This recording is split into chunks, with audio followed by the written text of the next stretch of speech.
Hi everyone, and welcome back to my channel. Today I'm sharing with you some Halloween cards that are featuring some Sizzix and scrapbook.com Halloween dies. I was sent some product from scrapbook.com for the Sizzix Halloween release and was asked to create. So I want to share those projects, and then they also sent some scrapbook.com exclusives and stencils. So I wanted to make some projects with that as well. All right, so first let's look at the Sizzix products that I was sent. This is the Sizzix and Tim Holtz collab that happens, and this is his Halloween release. So I was sent the Moonlight dies, which includes the moon in two different sizes. We have a larger and smaller, and I'll show them both, as well as the bats. We also have this layered dots die set. So there are three like sheet dies that you are able to create with this. A little smaller than A2, well, a lot smaller than A2, but it's like a background, so I use that. And I was also sent the tapestry like 3D embossing folder. So let's look at that and how I used it. So first up is this layered dots background. I used some scrapbook.com paper. Everything is linked down below. Let me go ahead and say that. Everything is linked down below. It's also shown in my scrapbook.com gallery with a full list of products tagged. So if you are looking for inspiration, head over to that gallery. If you are looking for my product list, check the links down below, as well as my blog. I have things over there as well. All right, so for my first card, I used the layered dots. And like I said, it's 3 dies.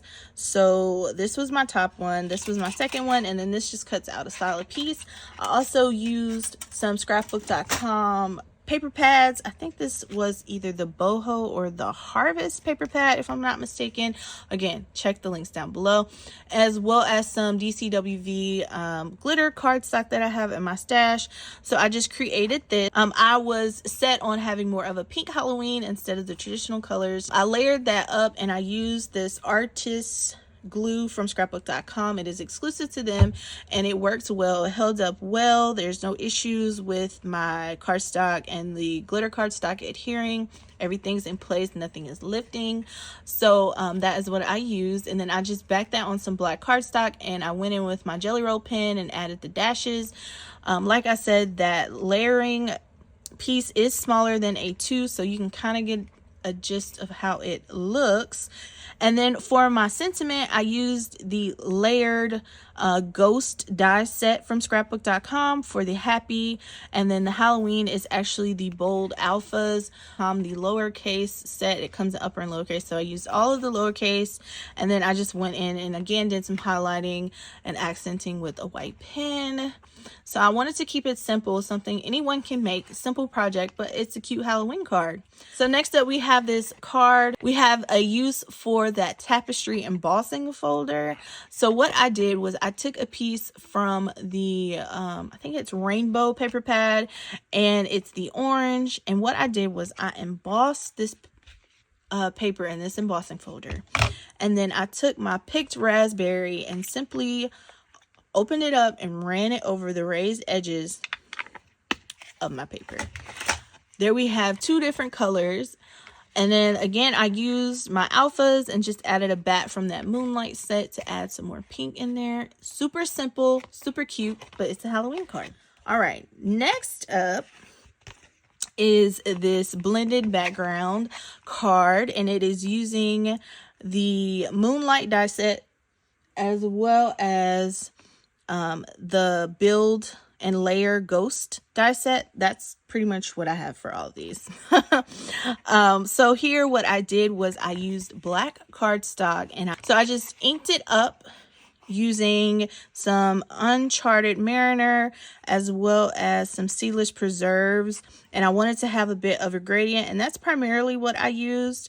I wanted there to be a pink moon, so for this moon I used some worn lipstick, and then I actually went over the edges a bit with an alcohol marker, as well as some of my jelly roll.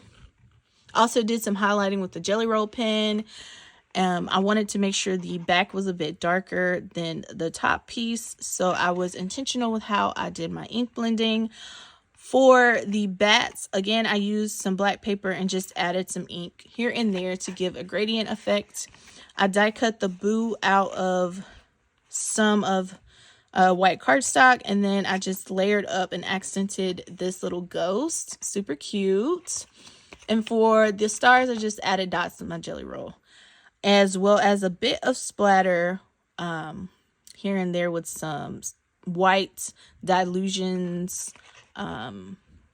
spray. For this card, I again used the tapestry embossing folder, but I wanted to add ink, so I added ink to the debossed side of the cardstock, so it would be like the back panel.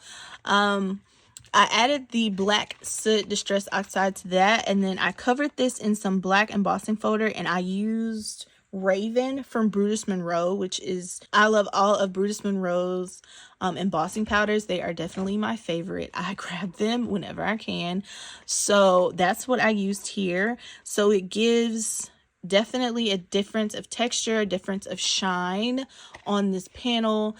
I covered the pigment ink or the oxide ink with the embossing powder, and wherever it stuck, I just went ahead and I heat set that. So that's how you got the difference in textures. For the moon, I just took a scrap piece of white cardstock and I sprayed it with some carved pumpkin.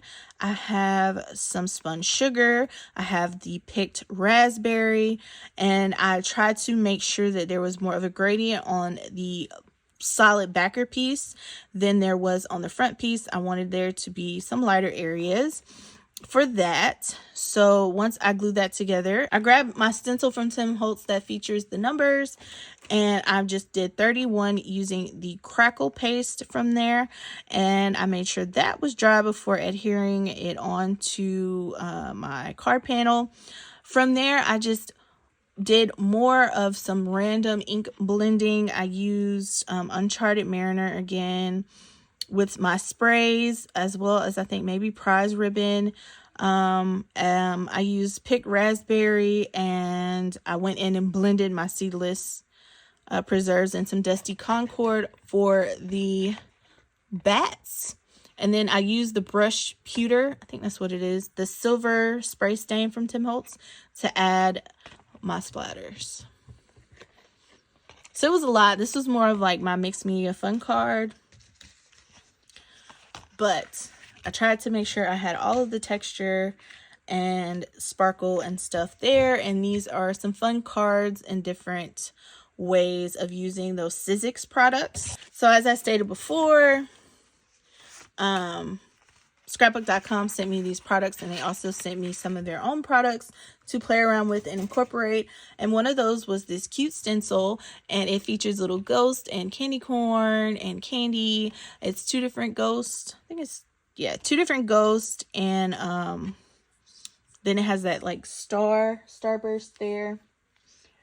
So this was sent to me, as well as some black pops of color in the large bottle that they now offer. First, I created a shaker card, and I just used the stencil and the pops of color, as well as a scrapbook.com scraper, and I added that onto some acetate. So this is a 6x8 stencil, so you do have room for error to be able to like trim that off if need be. But because this was acetate in a shaker, I needed to have excess to fold over, so I folded over what's necessary, filled it with some shaker bit, popped it on some pink cardstock, and then added the Happy Halloween from that Ghost build and layer set. So we have this. And then for this one, I actually ink blended using some ripe persimmon and the picked raspberry oxide inks. I blended that on some white cardstock and went in and added some accents and highlights with my black pen as well as my white pen, and then I covered that with vellum to give more of a shadowed effect. And then I just die cut out the cute little ghost using the scrapbook.com paper pads, added some accents here and there in the boo. So if you're looking for a cute little multi-use die set, I think the die set was on sale for around $10. It may be on sale today, so just be sure to head over and check that out. but you'll get the Boo and the backer piece. You get the Happy and the Halloween with their backer pieces. So you get the hat, you get the piece to accent it, you get a star. These are hands, legs, the ghost, and then the black dots are actually die cuts.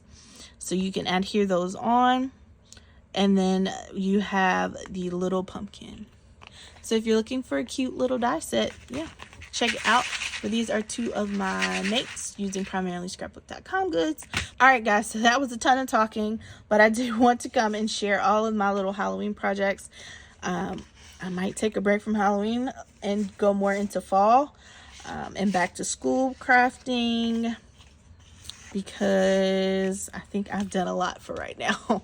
But all right, guys, that's all that I have. Thank you so much for watching and have a great day.